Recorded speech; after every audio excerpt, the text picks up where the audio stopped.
you. And with your spirit. A reading from the Holy Gospel according to Matthew. Glory to you, O Lord. Peter approached Jesus and asked him, Lord, if my brother sins against me, how often must I forgive? As many as 7 times? Jesus answered, I say to you, not 7 times, but 77 times. That is why the kingdom of heaven may be like to a king who decided to settle accounts with his servants. When he began the accounting, a debtor was brought before him who owed him a huge amount. Since he had no way of paying it back, his master ordered him to be sold, along with his wife, his children, and all his property, in payments of the debt. At that, the servant fell down, did him homage, and said, Be patient with me, and I will pay you back in full. Moved with compassion, the master of that servant let him go and forgave him the loan. When that servant had left, he found one of his fellow servants who owed him a much smaller amount. He seized him and started to choke him, demanding, Pay back what you owe. Falling to his knees, his fellow servant begged him, Be patient with me, and I will pay you back. But he refused. Instead, he had the fellow servant put in prison until he paid back the debt. Now, when his fellow servants saw what had happened, they were deeply disturbed and went to their master and reported the whole affair. His master summoned him and said to him, You wicked servant, I forgive you your entire debt because you begged me to. Should you not have pity on your fellow servant as I have pity on you? Then in anger, his master handed him over to the torturers until he should pay back the whole debt. So will my heavenly Father do to you, unless each of you forgives your brother from your heart. The Gospel of the Lord. Praise to you, Lord Jesus Christ. Please be seated. Pagpasensyahan niyo po, medyo nag-concert lang po kagabi kay Lola Amor. Yan. Raining in Manila pero hindi naman po umulan. Pero kaya pa naman sa awa ng Diyos. Kung naalala niyo po yung Gospel last Sunday, continuation po ito. Yung last Sunday po is about on how you need to forgive your neighbor na may 3 klase ng pamamaraan. Fraternal correction, face-to-face, one-on-one, para may closure. Number 2 is may mediation ng kanyang kaibigan or may testimony, witness. At yung pangatlo po is may mediation ng buong Christian community. That is why, kapag po isang tao nag-sin, he sinned against God, he sinned against his neighbor, and he sinned against himself also. Kaya nakaka-feel tayo ng guilty conscience o guilty feelings. Second point, yung pong gospel today is very intriguing because sa mundo ng mga Hudyo, number 7 is a perfect number. At yung tanong kay Jesus Christ, how many times I need to forgive my neighbor? Ang sabi rito, 7 times. 7 means perfect. But Jesus Christ replied, 7 times 77. Ang hirap pong patawarin na isang taong nagkasala sa inyo. Sino po rito mga nabudol na scam? Ako na-scam po last week lang. Oh, grabe. Kaya minsan sa isang internet, sa SOCMED, nag-order po ako ng isang item. Yun po sa item na yun, ang presyo niya is 7,000. Sa 7,000, ang sabi ng seller, Sir, 5,000 na lang po sa'yo. So from 7 to 5,000. Yun po yung yung sa ginagamit sa kotse, yung pang parking, yung malaking gano'n, yung cone. 5,000, 4 na piraso. O sige, 5,000. Pero sir, you need to pay muna. Kalimutan ko, hindi ka muna pala dapat magbayad. Dahil nagtitiwala agad ako sa tao. Ang ginawa ko po, binayaran ko sa GCash. Pagkabayad ko po, sabay block sa akin. Sabagay, mura lang naman yon, 200 pesos. Pero ang sakit po nun, ang hirap patawarin ng taong gumawa sa iyo ng mali. Kaya po yung word na forgiveness, galing po siya sa Latin word na perdonare. Latin, perdonare, to give completely without reservation. So kung siya ay nagkamali, ikaw ang magbibigay ng pauna. Sa salitang Italian is perdono. Sa Espanyol is pardon. Sa French is perdon. Pero kung titignan mo yung etymology ng perdono o pardon, is yung pong salita is dono. Dono is gift, regalo. Ibig sabihin po, kapag ikaw ay sinampal at nasaktan ka, sabi nga ng gospel, forgive him or her 77 times, ikaw pa ang magpapatawad sa kanya. Kita niyo po, ang hirap po noon. Minsan ang tao po naghahanap ng dalawang bagay para ma-perfect yung pagkapatawad. Una is yung sinasabi natin na kinakailangan niyang sabihin sa akin ito face to face. At yung pangalawa yung sinasabing perfect apology. Perfect apology. Sa perfect apology, yung you demanded or you expected from that person, yun talagang nararamdaman niya at nakikita mo na umiiyak na siya. Alam niyo po kung saan ko nakikita yan minsan? Sa magjowa. Kapag niloko mo yung iyong jowa, problema yan. Naalala ko tuloy yung ex ko po, pero wala na kami. Naka-live pa naman to. Oh. Hello. Wala na kami. Sabi ko, opo. Mahirap na baka mami masundan yung privacy namin. Sabi ko sa kanya, magpapari ako. Na-hurt siya kasi 3 years na kami. Sabi niya, paano naman ako? Magmadre ka na lang. Sabi ko, pero para may closure tayo, will you forgive me? Kasi parang calling ko talaga maging pare. Ang sagot niya, kung si Lord ang makakaaway ko at makakalaban ko, sige na lang, iintayin kita. Minsan mga paasa rin, di ba? Pero sabi ko, wag mo na kintayin because mahirap na 10 years ako sa Roma. Tapos noon, nagpunta ako sa Rome 2002 hanggang 2010. Nagpunta ko sa Roma, ma-ordain ako 2010. At ang sabi ko, uwi na ako ng Philippines. Ang sabi niya, single pa din ako. Sabi ko, praise the Lord. Sabi ko gano'n. Ihahanap na lang kita.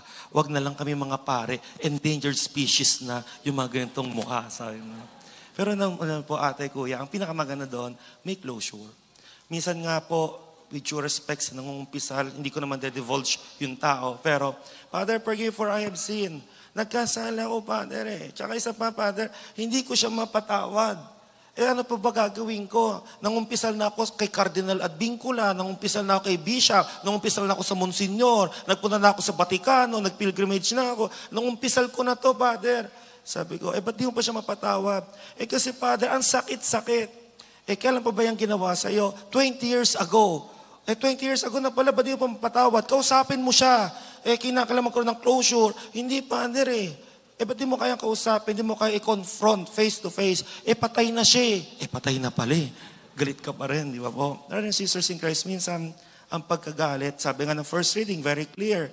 Please do not hate your brothers kasi pag kinamuhian mo siya, hindi pakikinggan ng Diyos ang iyong panalangin. Pakitapik pang iyong katabi, pakitapik lang po. Pakisabi sa kanya, huwag ka na magalit. Yun lang. Huwag na magalit. Mahirap magalit. Kasi ang hirap makatulog yan sa gabi. Paano mamayang gabi kung namatay ka? Hindi impyerno bagsak mo. Di ba po? May isa pa po na isang bagay. I hope this sharing, i-share ko po to part ng homily ko po. Kasi alam naman natin, ang protagonist ng homily is the Word of God. But I think in my little way of sharing my experience, this could help you to understand kung ba't hindi ka pwede magkaroon ng hatred, bitterness, or ng anger sa buhay. Para maintindihan niyo po lalo yung content ng gospel. Nung inimbitahan po ako sa exorcism ng diocese po, I mentioned it once po rito sa misa ng Feast Bellevue.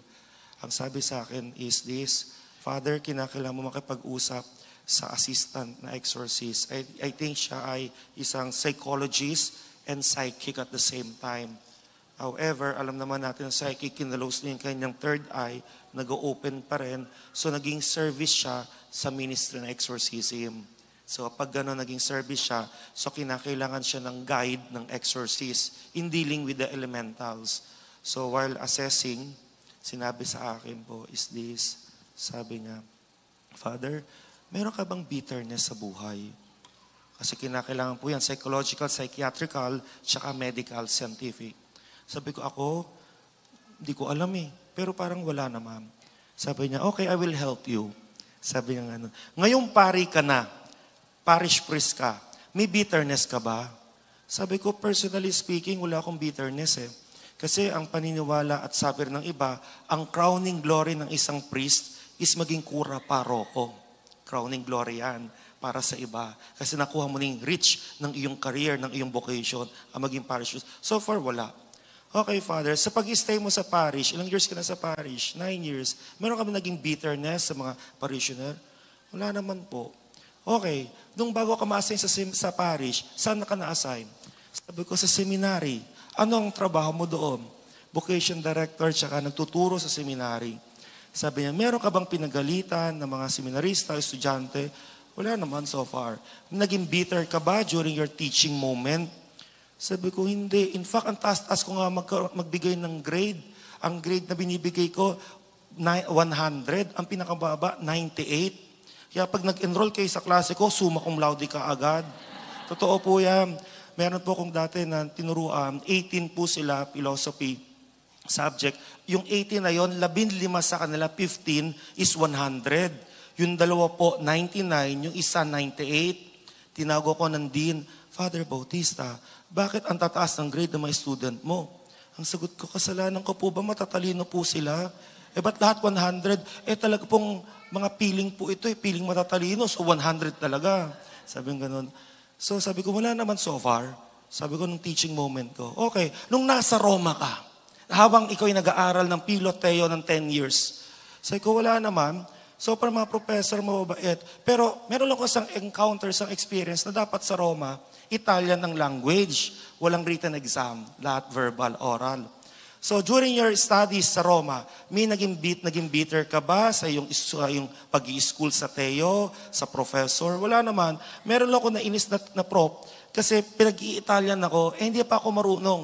Nag-i-English ako, ayaw niya. So ang ginawa ko, hinulaan ko yung Italian. So galit ka ba sa professor? Hindi naman, tsaka nakalimutan ko na po yan. Okay, tutulungan pa rin kita. Nung ikaw naman ay nag-aaral pa ng master's degree, tinutulungan niya ako, pero alam niya na pala yung ibig niyang punteriyahin. Meron ka man naging bitterness during your masteral? Kapatahimik akong ganon. Sabi ko, meron po. Mahina po ako sa math eh. Mahina ka sa math. Sabi nga ganon. Nag-aaral ka ng statistics sa Lasal. May mathematics dyan, di ba? Opo. Ano nangyari sa'yo? Meron pong pinapasagot, hanapin ang mid, mode, at median. Hindi ko naman alam hanapin. Nakatulala akong ganon. Lumapit yung prop. Excuse me, sir. Are you a priest? Sabi ko, yes, ma'am. I know you're a priest. Why, ma'am? Because marami kong estudyante na hindi rin alam hanapin ang mid, mode, at median. And I know you're a priest. Opo, ma'am. Pagtalikod ng prop, ano yan? Yan yung susunod na sagot. Yan. Kopya na. Pero alam ko, mahina ako sa mathematics. Mathematics ang hina mo, Father. I hate math. Sabi kong ganoon. Sabi niya, okay, nung ikaw high school, meron ako naging experience. Ayan na, shinare ko na. May naging experience ako sa algebra, trigonometry, physics, chemistry, na 80 ang aking grades. So mula first quarter to fourth quarter. So bakit ka galit sa math? Kasi po, ma'am, kasi yung experience ko, nagkaroon ako ng trauma. Ano yung trauma? Noong pong grade 3 ako, pinag-recite ako ng multiplication table, 7 times 8, hindi ko naman alam sagutin. Pinatayo ko ng teacher ko, pinapunta ko sa likod ng classroom, at pinatayo ko sa likod ng pintuan. So na-trigger yung aking memory. Bumalik yung aking nakaraan. Kaya hindi ako mapasok-pasok sa top 10, although nasa model class ako, kasi ang grade ko sa math is 80. So yun yung aking bitterness. Sagot niya, very good. Naalala mo pa. So dapat kitang tulungan para gamutin ang bitterness. Hindi sa math, dun sa trauma o sa na-experience mong tao. Why I'm saying this to you, brothers and sisters in Christ? Because sometimes nakaroot yung ating anger sa mga past experience na maybe hindi na natin naalala o kaya pang alalahanin. Maybe ang pagsampal sa'yo ng asawa mo, nag-root po yan o ikay childhood pa sa iyong parents na nakalimutan na ng mind. Kaya sabi ng gospel, forgive your neighbor from your heart. At alam niyo po, ang naging remedy, ang naging solution, since itong mga teachers ko ay namatay na, rest in peace, ang ginawa ko po, umuwi ako sa bahay namin sa Navotas at pinuntahan ko po ang kanilang libingan. Nagtirik ako ng kandila at ang sabi ko, Ma'am, I forgive you and I forgive myself. Yun pala ang sekreto para ikaw ay ma-liberate sa pain, sa trauma. Kinakailangan mo sabihin na I forgive you, Ma'am, sa experience ko nung elementary or nung high school, sa mga chances na nagkaroon ako ng bitterness. Brothers and sisters, itong gustong paratingin ng gospel ngayon. Sometimes yung hatred, revenge, or anger, nag-rooted po yan sa mga past hurts, past brokenness na hindi natin maalala o sadyang nakalimutan na natin.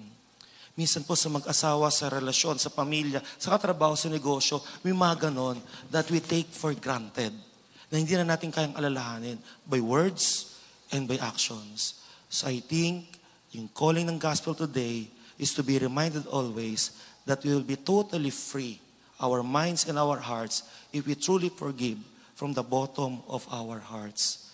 Meron po akong request, since katabi niyo naman po inyong mahal sa buhay, kung pwede niyo lang pong hawakan lang po yung kanyang balikat lang o yung kamay kapag asawa niyo po. At sabihin niyo po sa kanya, pinapatawad na kita. Mamya, ikaw man libre. Pinapatawad na kita kung ano mang hurt or pain na dala ko sa iyong buhay ngayon, noon, at sa posible pang mangyari. And God will give you healing sa iyong brokenness. And God will give you grace to move on. And you will become much more blessed, fruitful, and abundant. Amen. Let's give the Lord a big hand.